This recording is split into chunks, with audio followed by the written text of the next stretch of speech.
How much equity do I have in my home? Basically, how much money will I make if I sell it? What's more important to you? Honestly, just think about this for a second. How much you sell your home for? Or how much money you put in your pocket after you sell it when you walk away?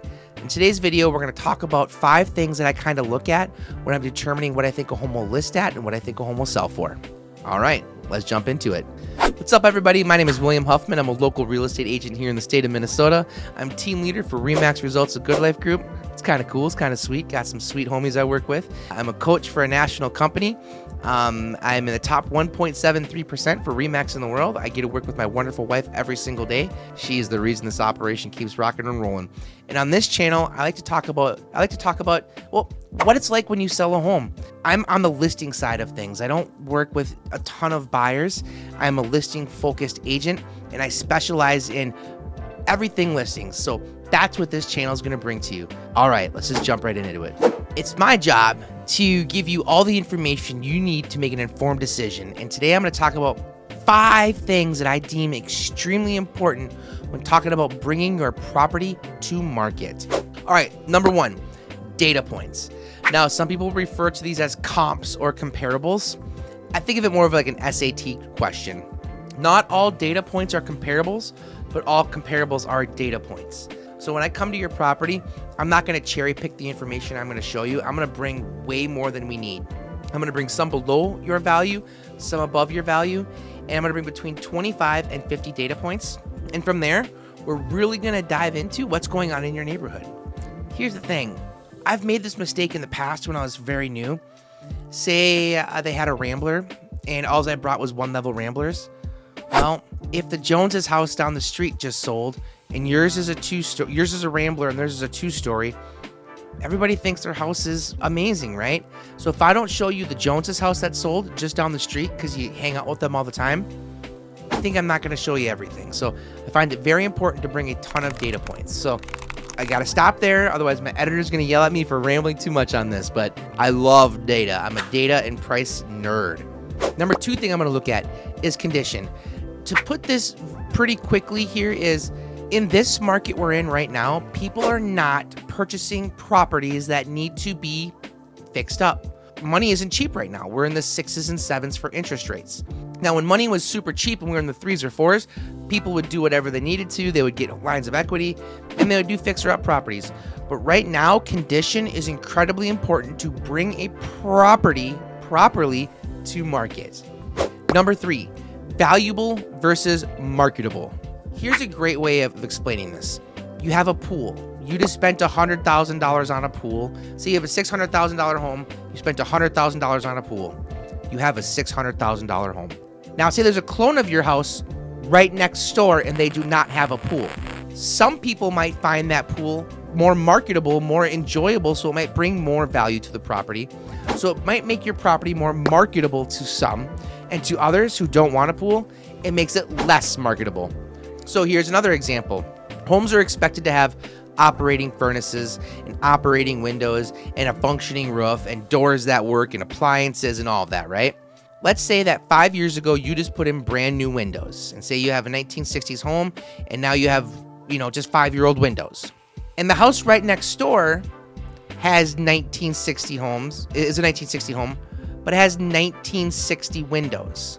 Now, if everything else is the same, but you have new windows and they have older windows, the homes are technically still worth the same amount.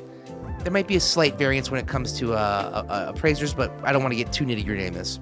But here's the deal. If they're 2 identical homes and you have one buyer and they say your property that has 5-year-old windows and that property that doesn't have 5-year-old that has 1960 windows, well, guess what? Your property is more marketable. So there are certain things that make a property more marketable and there are certain things that make a property more valuable. Does that make sense? Because everybody's like, well, I put in this hot tub. Does it make it more valuable? Makes it more marketable. I rebuilt my deck and I have Trex decking all over it. Well, everybody else in the neighborhood has a deck as well. Just because yours is new doesn't mean anything. It means it's more marketable versus valuable. So I'll quit harping on that. So that's my 3rd one I wanted to talk about, marketable versus valuable. Number 4.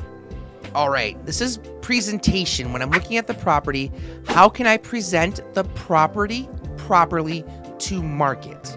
Man, how do I explain this? I love pets. Absolutely love animals. I love animals more than more people. Animals don't sell homes, dead or alive. And they're like, whoa, what do you mean dead animals? Your deer heads, your fish, your pheasants, get it. I hunt, but animals do not sell properties. So one thing that we have to do for presentation is de-animal a house. Make sense? Pretty simple. Another way that we look at presentation is how do we make the space look bigger than it is? Now, we've all seen magazines where they have these like 2 little chairs and a couch and a coffee table in the living room. Nobody lives like that. You have your huge sectional with your 75-inch TV and the beanbag chair over in the corner. That's not how we can present the property, though. We have to present it like a magazine picture. So when we come in, we're going to look at the property to make sure we can present it properly to the market. From colors of the walls to what we have hanging on the walls, looking at you, and everything in between. From our doorknobs to our pulls on our kitchen drawers to everything. So presentation is incredibly important.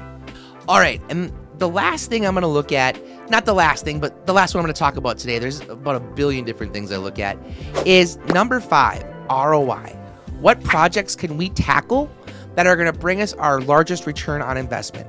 This is what I like to say. I mean, I've done over like 157 owner-occupied rehabs.